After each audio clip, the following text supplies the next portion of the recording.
Assalamualaikum warahmatullahi wabarakatuh. Ensiklopedia Al-Fatih kembali ke hadapan Anda untuk berbagi info Islami. Semoga menginspirasi aktivitas Anda hari ini. Dan jangan lupa klik tombol subscribe dan aktifkan notifikasi tombol lonceng agar tidak tertinggal berita terbaru dari Ensiklopedia Al-Fatih.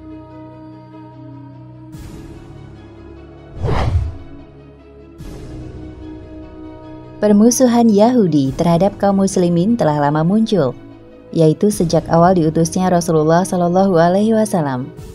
Siapapun yang mencermati sejarah hidup Rasulullah di Madinah, maka tidak asing dengan banyaknya bentuk pengkhianatan Yahudi terhadap beliau Shallallahu Alaihi Wasallam. Pelanggaran mereka terhadap berbagai macam perjanjian yang mereka setujui bersama Rasulullah terjadi berulang kali, tidak pernah menyesal. Seolah-olah apapun bentuk kezaliman yang mereka lakukan terhadap kaum muslimin bukan sebuah dosa yang patut disesalkan. Sehingga dapat disimpulkan bahwa permusuhan ini abadi dan telah mendarah daging di dalam jiwa mereka. Sampai akhirnya mereka menduduki, merampas tanah-tanah suci di Palestina dengan bantuan Imperium Inggris pada tahun 1948 Masehi. Karena itu, upaya mereka menguasai tempat-tempat suci dan Masjid Al-Aqsa serta berusaha menghancurkannya dilakukan secara terus-menerus dan berulang kali dengan klaim di bawah Masjid Al-Aqsa, tempat Haikal Sulaiman. Klaim ini bagian dari keyakinan mereka agar mendapatkan pembenaran untuk melakukan pendudukan atau perampasan. Fenomena ini jika kita perhatikan lebih dalam, lalu kita bandingkan dengan nubuat dari Nabi Shallallahu Alaihi Wasallam, maka seolah-olah Allah sengaja mengumpulkan mereka di dalam tanah suci Palestina, di mana sebelumnya mereka berpecah belah di berbagai negara. Tujuan tidak lain kecuali semata-mata untuk membinasakan mereka pada akhir zaman dengan pembinasaan yang tak terelakkan lagi, sebagaimana yang dijanjikan Allah dan Rasul-Nya.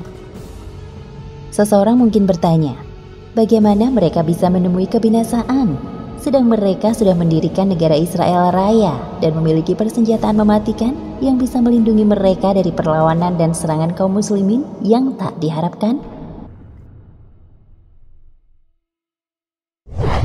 Ditambah lagi seluruh negara, selain dua negara, yakni Arab dan Islam, senantiasa membantu mereka dengan bantuan materi dan moral dengan segala kekuatan mereka. Bagi kaum mukmin, semua yang dijanjikan oleh Allah Ta'ala itu pasti terjadi. Dan tidak ada yang tidak mungkin bagi Sang Maha Pencipta. Pertanyaan di atas hanya muncul dari sudut pandang manusia yang sempit.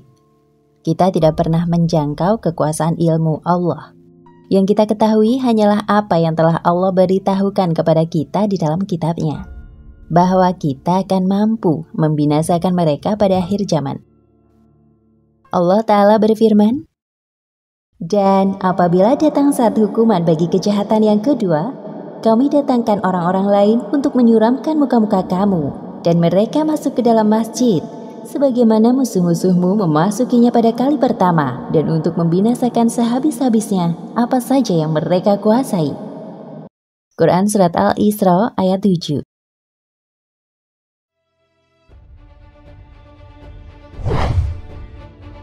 Bahwa dalam nubuat Nabi disebutkan bahwa kiamat tidak akan terjadi hingga Allah membinasakan Yahudi karena mereka mengubah manhaj Allah di muka bumi, mengada-adakan kebohongan terhadapnya, menyimpangkan kitab-kitab samawi, membunuh para nabi, dan melakukan kemungkaran yang telah diharamkan Allah.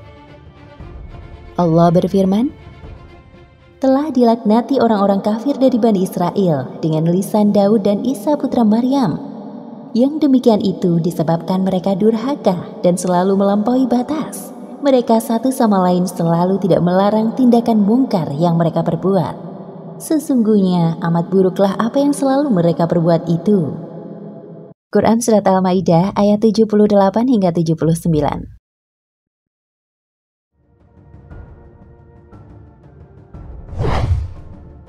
Sebagaimana Allah telah memberikan kepada mereka sedikit kenikmatan dan kesenangan, maka masa kehancuran akan berbalik menimpa mereka dan bencana pun akan bergilir kepada mereka. Mereka tidak dikumpulkan di Palestina, melainkan sebagai bukti kebenaran sabda Rasulullah Shallallahu Alaihi Wasallam bahwa kaum muslimin kelak akan membunuh mereka semua, insya Allah. Sampai-sampai batu dan pohon akan berbicara dan memberitahukan kepada seorang muslim, "Ini ada orang Yahudi di belakangku, kemari dan bunuhlah ia." Rasulullah Shallallahu Alaihi Wasallam bersabda, "Kiamat tidak akan terjadi hingga kaum muslimin memerangi Yahudi. Kaum muslimin akan membunuh mereka semua hingga orang Yahudi bersembunyi di belakang batu dan pohon. Maka batu dan pohon itu pun berkata, 'Wahai muslim, wahai hamba Allah, ini orang Yahudi ada di belakangku. Bunuhlah ia, kecuali Gharqad, sebab ia termasuk pohon orang Yahudi.'" Hadis riwayat Bukhari dan Muslim.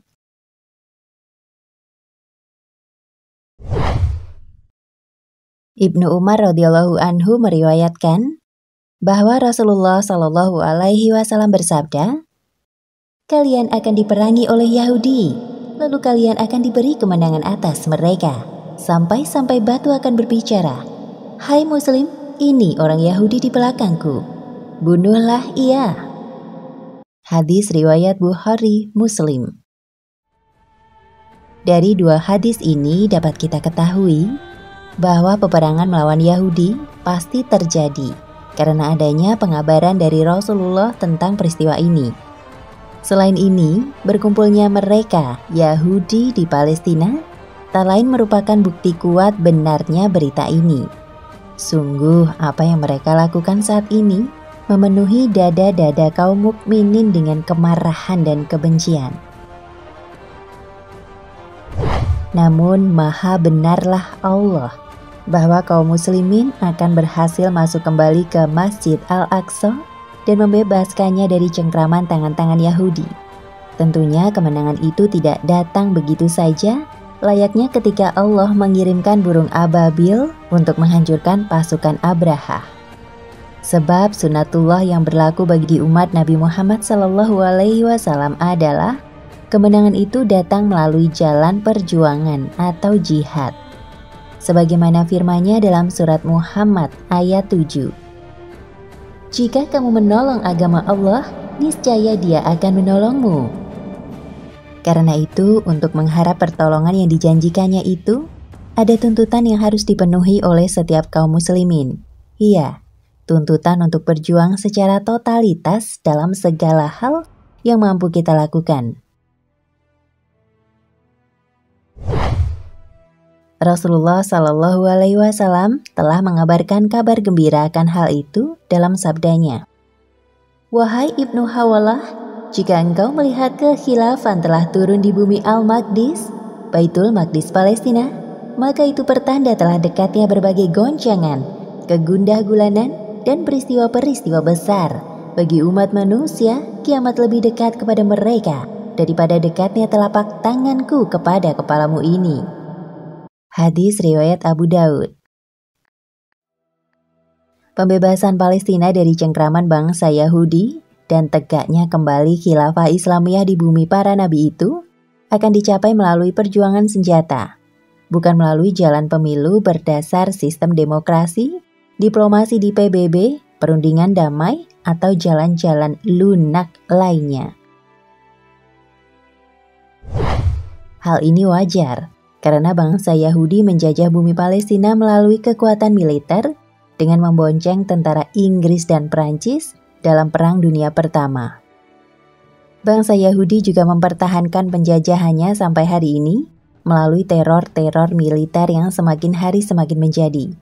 Maka sudah menjadi sunatullah bila negara Israel hanya bisa diruntuhkan dengan kekuatan jihad fi sabilillah yang benar sesuai syariat Rasulullah Shallallahu Alaihi Wasallam.